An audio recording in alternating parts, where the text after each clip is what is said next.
schedules slow down a bit in the beginning of January. And once real life hits, it's really hard to keep that up without proper systems, without a operating system in your life with accountability sprinkled on top of it. It's really tough to just plow ahead on discipline and motivation. My name is Brian Pannuzzo. I help financial professionals build a life outside of the office that actually holds up. It's built for stress, it's built for travel, family, all of the pressure that you feel as a high performer. I spent 20 years in your seat and I know the life that you live. Welcome back to the podcast. I'm Brian. This is the Success Lift podcast. And I can't thank you enough for being back with me. I hope you're having a great February.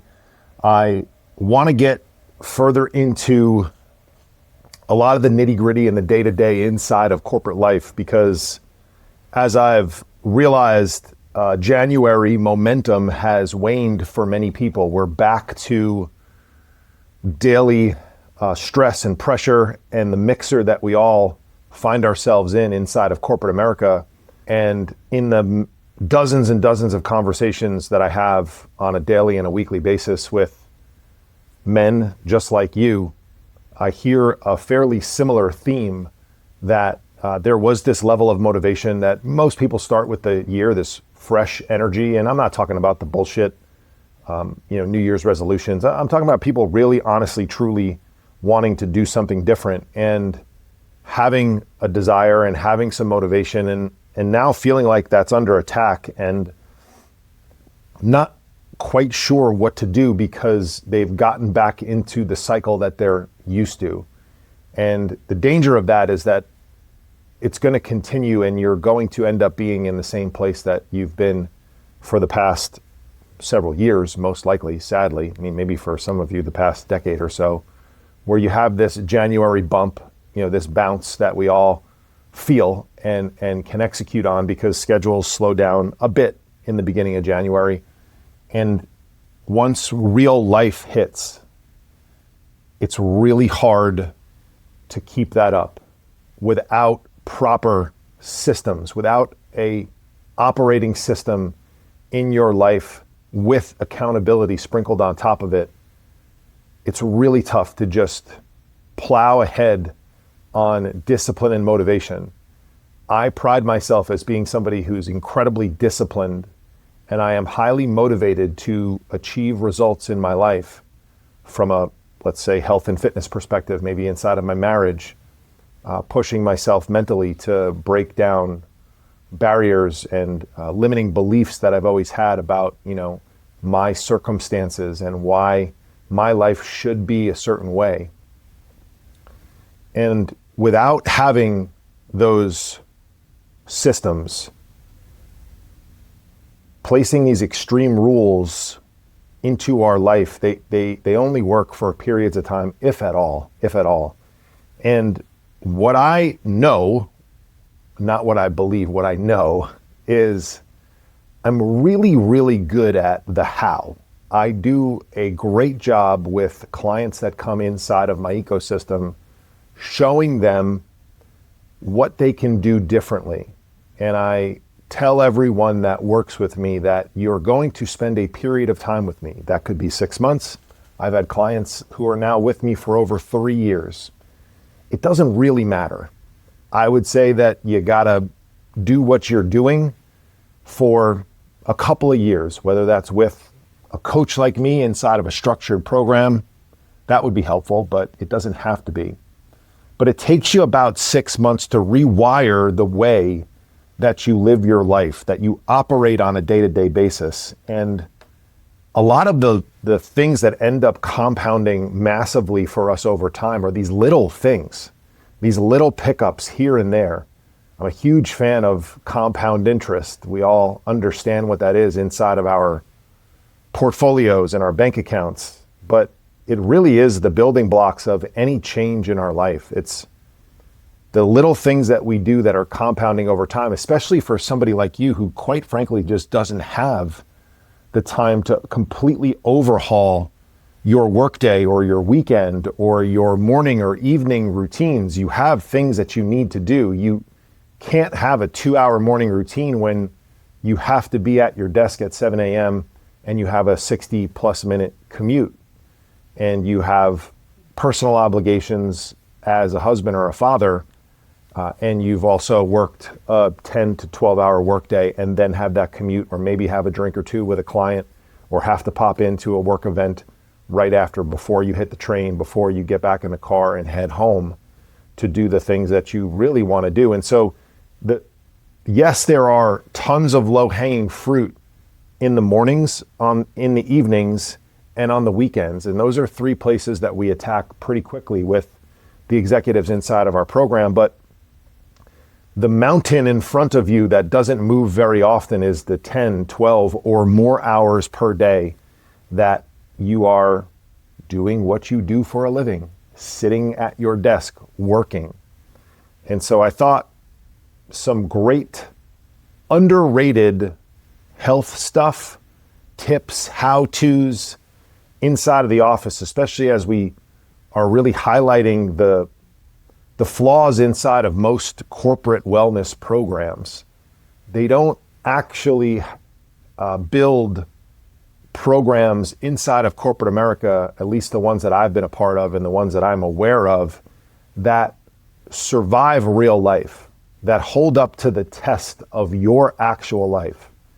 And as I said last week, many of them are well-intended. I believe actually all of them are well-intended. I don't think a corporation or a leadership team inside of an organization builds a plan saying, let's see if we can take advantage of people. Let's see how much life we can suck out of our employees over the course of time. That's not a sustainable and effective strategy to build a world-class organization.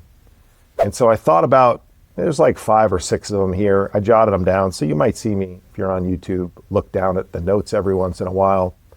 But I really just want to speak to my personal experience executing all of these, because that's the important thing. These are tested. These are tested by me in my own life. They're tested by my clients, and they're things that you can do immediately today with very little preparation.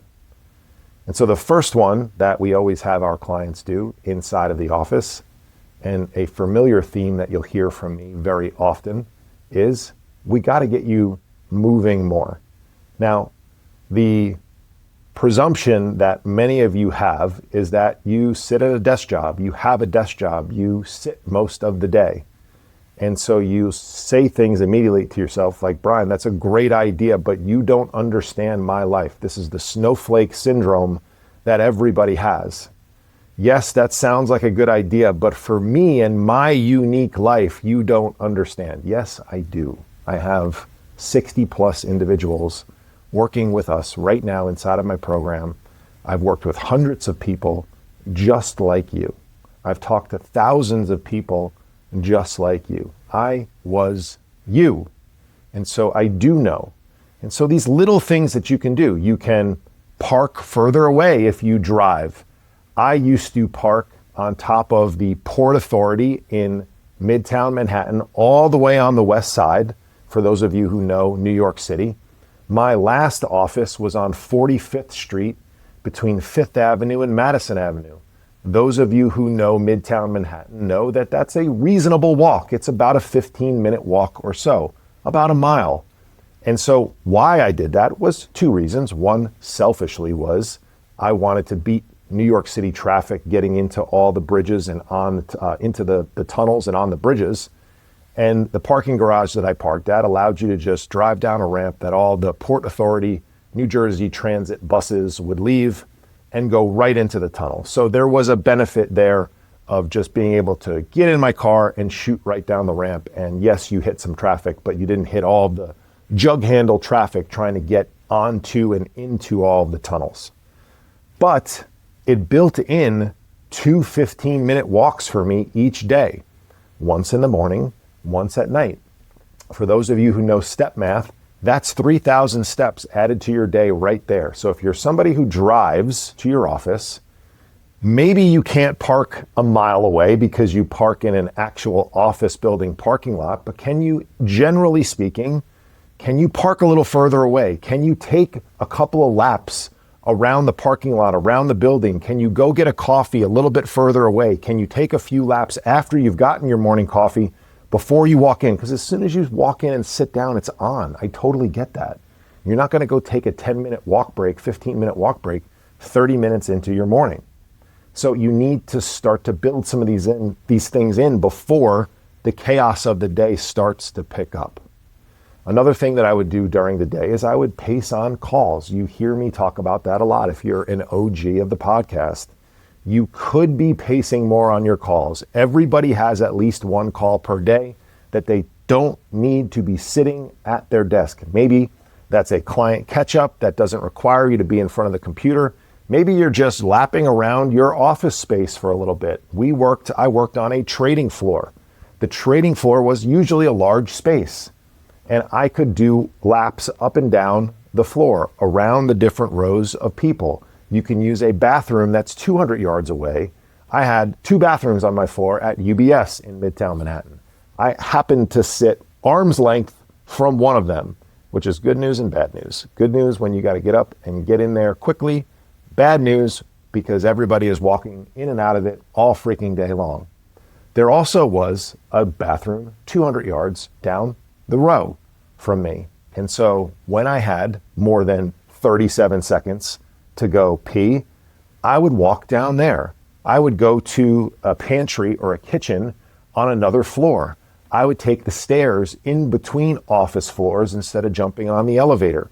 I would catch up with a colleague by walking around downstairs in Midtown Manhattan, or maybe inside the lobbies of buildings, because I realize at the time of this recording, it's like the freaking frozen tundra in many areas of the country right now. So I understand there's all these little things that come up that show up as obstacles for you in your head, but there's always a way. There's always a way. Right? And so you can catch up with people by moving around a little bit. You can take 1 or 2 extra laps around the block when you're getting out to run an errand or get lunch or grab breakfast or go get that coffee.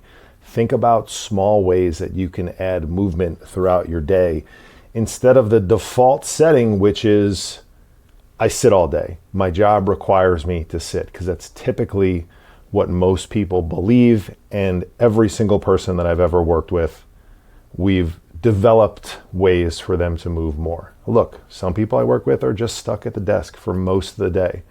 That's okay. We might start their day with an early walk. We might end their day with a late walk. We may build things in throughout their workday. One thing that I didn't mention that has literally doubled and tripled the number of steps that my clients take during a workday is a walking pad at their office or in their workspace. Now, I also understand that it's hard to get your workspace. Let me back that up. I understand that you think it's hard to put a walking pad in your workspace at the office. Now, for some of you, a lot of my clients work on a trading desk. That is not possible. You cannot have a walking pad on the trading floor. There is no space for it. People would trip over it. But if you do have your own office, where maybe you have a desk on the main floor with people, and then you have a back office, you could put it back there. If you have your own office, you could put it there. And that's one way for people to double, triple the amount of steps that they normally take. Underrated health stuff at the office, number 2, and this is something that everyone doesn't do, with the exception of just having random snacks here and there. Build a pantry for yourself. Inside of my program, we call it opening up your own 7-Eleven. For those of you, well, I guess it's not just on the East Coast because we have 7-Elevens out here in California, but 7-Eleven was a big convenience store around where I grew up, and so that's why I came up with the name. It might be Wawa, it might be something else for you, I don't know.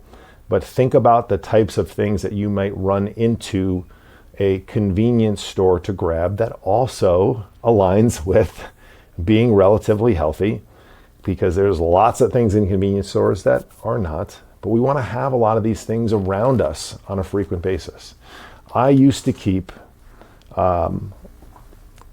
protein bars apples and bananas because you didn't have to refrigerate them. I would keep lemons at my desk. I would keep an avocado at my desk. I would have a salt grinder. I would have taco seasoning or like onion powder, garlic powder. I'd have my own, little seasoning spice drawer as well. You want to make sure you have some of these things so that you can make what is otherwise a boring meal. Maybe you buy a big ass salad from, the local deli downstairs, and you feel like you have to eat this, boring chicken and, vegetable salad, or you go get chicken from a place that serves like hot foods and has some veggies and it's kind of bland and there's no salt on it. We want to make the things that we consume on a regular basis taste good, and making sure that you have access to low calorie flavor by having a pantry at your fingertips, right at your desk. You can't see it on camera right here, but I'm opening and closing the drawer of the desk that I'm sitting at. We want these things by our sides so that we can add healthier stuff. If you have a little dorm fridge, maybe right at your feet, or you have access to a refrigerator, bring things in like Greek yogurt or hard-boiled eggs or cheese sticks or anything else that works for you that might need to be refrigerated as well. I'm a big fan of having something that's like dessert related at the desk as well, because how many times have we sat in an office setting, and so sorry to Stacy, but Stacy brings donuts in for Susan. Sorry, Susan. Happy birthday, Susan. For Susan's birthday. And so Stacy brings 25 donuts in for Susan's birthday, and it's 11:30 a.m. and you're skipping breakfast right now because you're trying to cut your calories, and so you're just going to skip breakfast, which is what a lot of people do, which I think is not a smart idea, but that's a topic of another conversation. And then when the donuts show up at 11 a.m., you're not eating until 12 or 12:30. You don't really have a plan for what lunch is today, and so of course you go get a donut. Or maybe it happens in the middle of the afternoon or closer to the time work is about to be done for the day. And you just want to be able to have something like an alternative, a dessert alternative. Now, don't get me wrong. I'm not saying have cake, in your desk drawer or in the fridge. I'm talking about like something sweet. So for me, I'd have dark chocolate a lot. I would have dried mango. That was always something that I really enjoyed. I could overconsume that, so I would need to be a little bit careful. There's lots of lower calorie, better options of like sweet dessert type of alternatives that you can have. If you have a freezer in the pantry at your office, there's great Greek yogurt ice cream bars called Yasso. I use those at home every night.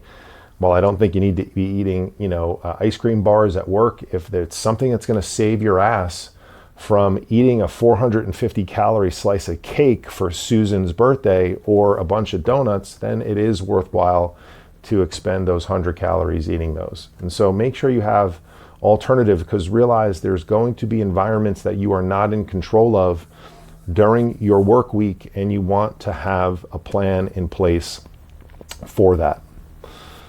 Underrated action number 3 that you are likely not doing enough of or taking enough advantage of is using your commute to your advantage.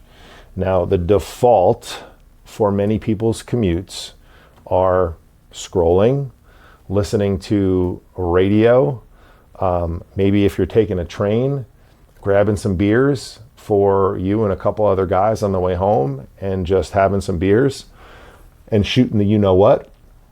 And while that is a means of connection, that is likely not a productive time of your day. And so what I would suggest you do more of is productive things. You could catch up on sleep if you're not getting enough sleep.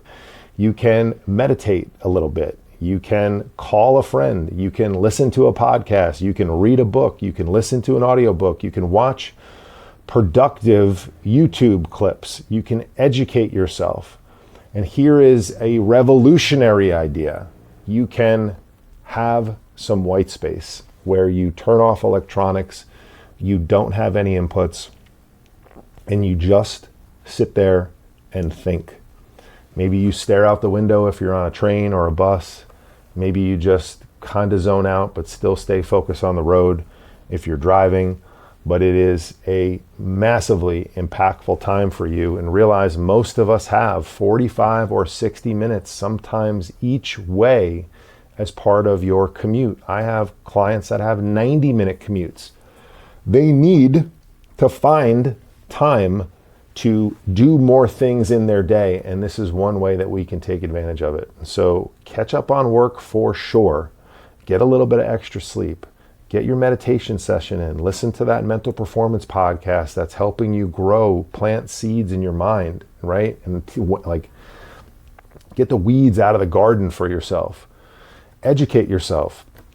Ebooks, read books, watch YouTube, or just some good old-fashioned white space. But beers and scrolling is a default factory setting for most people. I didn't talk about the default factory setting for building a pantry either. I'm trying to like give you the opposite ends of the spectrum, right? Default factory setting for people not moving is just thinking they have to sit all day. That's their job. They have a desk job. Default factory setting for people is thinking they have to accept every little bit of food that comes into the office. Maybe you have I'm jumping around on you now, but I want to make sure that I don't leave anything good out. Maybe you work for a company that caters lunch. I have many clients whose companies cater lunch. That's great. You don't have to pay for it. That's great. It's super convenient.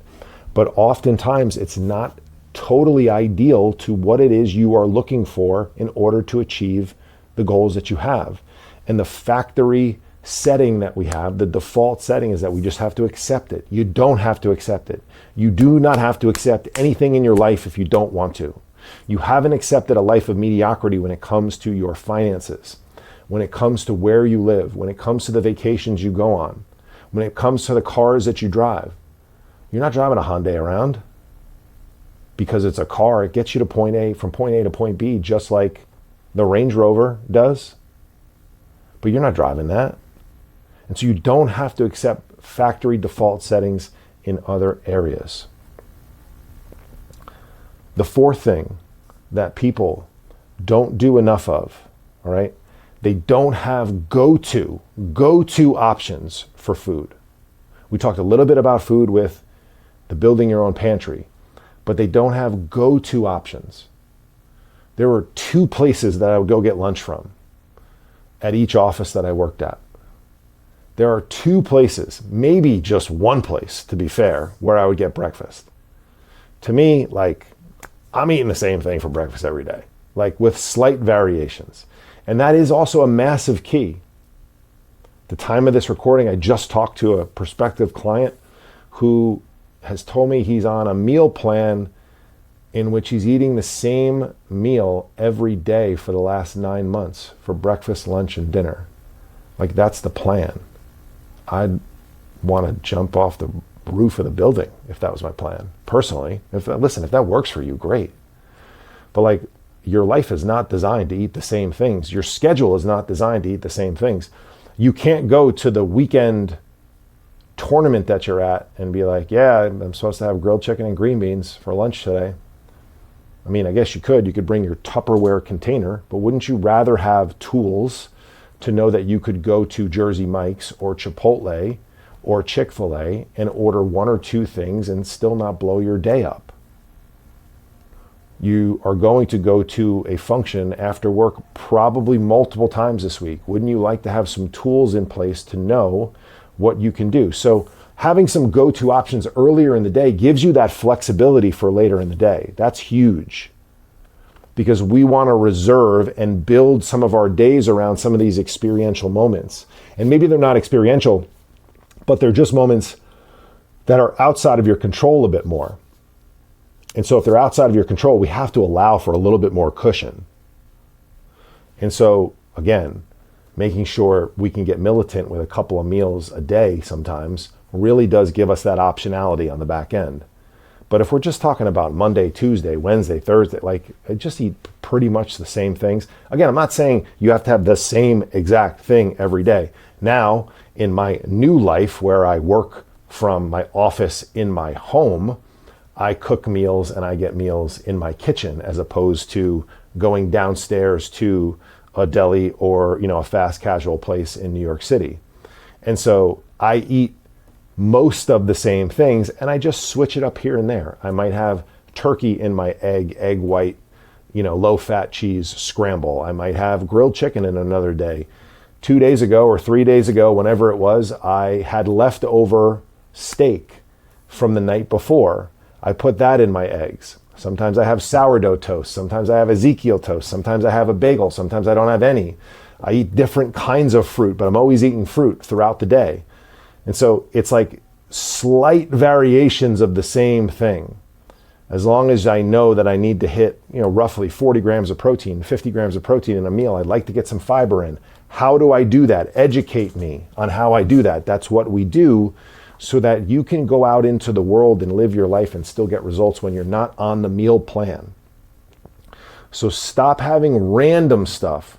Stop letting other people decide what your breakfast is as well.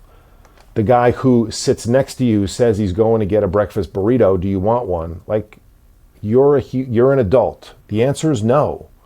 You know what you want. Now, if the answer for you is, yeah, breakfast burritos are one of my 2 go-tos, okay, cool. Do that.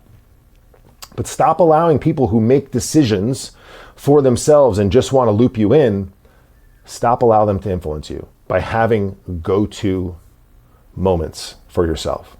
Go-to options. Huge compounding effect there. Huge compounding effect. I cannot tell you how many times I've worked with a high performer inside of corporate America and we've just tweaked what he's eating during the workday, because a lot of times guys go home and their wives are not trying to get them to be 400 pounds. So they're pretty healthy. Their diets are fairly healthy, but they walk in the door starving and they start snacking on shit. That's another problem that we deal with, and we implement strategies to help, but they're not taking full advantage of the hours that they're at the office when it comes to their nutrition. And that's something that you need to do, something you need to do more of. The last one is schedule breaks for yourself. If you actually live by a calendar, schedule breaks. Like, have a 5-minute break, have a 10-minute break. Before I sat down to record this, I had a call with someone. I scheduled a 5-minute break in between. I didn't just load the camera up, turn it on, and go. I was on that call for 45 minutes. I don't want to sit for another 30 minutes recording this podcast without moving around a little bit. I took a short break. Now, I sat in an environment that didn't have scheduled portions of the day per se. We were just on the desk. So understand that if you don't have and live by a calendar blocked time throughout your day, know that you're going to have to do it by ad-libbing. When you are a little slow, get up and move around. I used to have a message come across my screen every single hour. I would set up an automated message. And Bloomberg, for those of you who know, Bloomberg would send me a message every hour from 9 a.m. to 4 p.m. I figured if it was before 9 a.m., I wasn't really getting off the desk unless I was running to grab coffee or breakfast. After 4 p.m., it was like, well, if I can really get up and take a walk, could I just finish up and try to leave earlier than normal? So that was my time, my reminder times where I was in danger of sitting too much. Early in the morning, probably couldn't anyway. Later in the day, close enough to being able to get out of there, hopefully, and get home. And so those were reminder moments for me. And so maybe you need some reminders. Maybe you need a Post-it note on a couple of your computer screens that says, get up and move. Maybe your alarm on your phone goes off 2 or 3 times during the day. And when it goes off, you might be in the middle of something. You know how many times I got that message at 10 a.m. and I was in the middle of a trade? I couldn't get off the desk then, so I just waited and I didn't do it. Or maybe I stood up, or maybe I just paced around. I kind of had this sliding scale of options for me in terms of movement.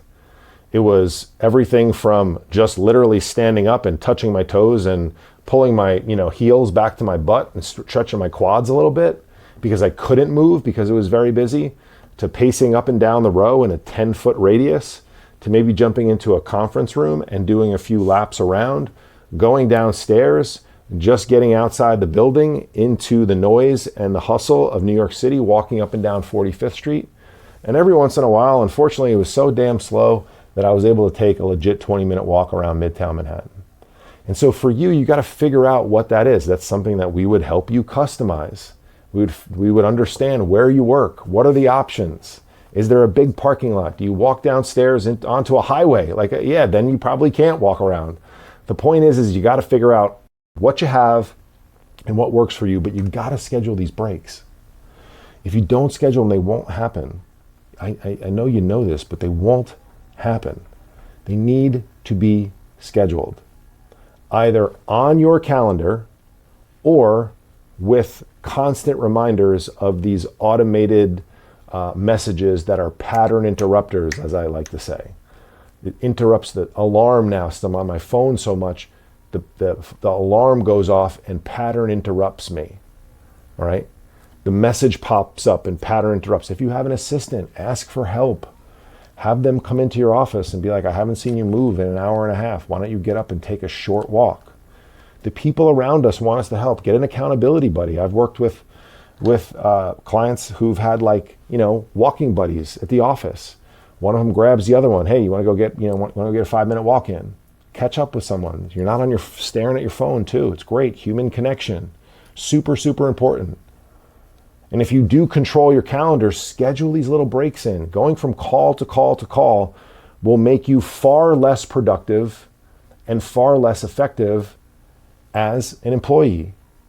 And so why don't you just take a 5-minute break, 10-minute break, a couple of times a day, come back a bit more refreshed, ready to go. You get some water in you, you can pee. It's the worst thing in the world, starting a call with someone and being like, I just got to use the bathroom. Like, what are you talking about?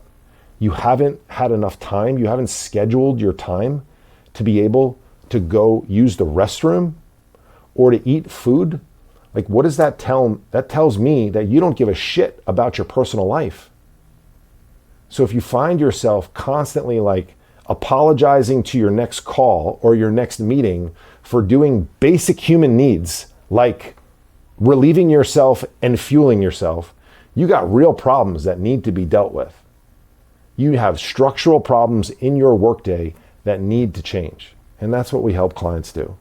So to review, underrated actions that you can take inside or that are related to the office. Move your ass more, right? Build a pantry. Number 2, build a pantry. Number 3, use your commute.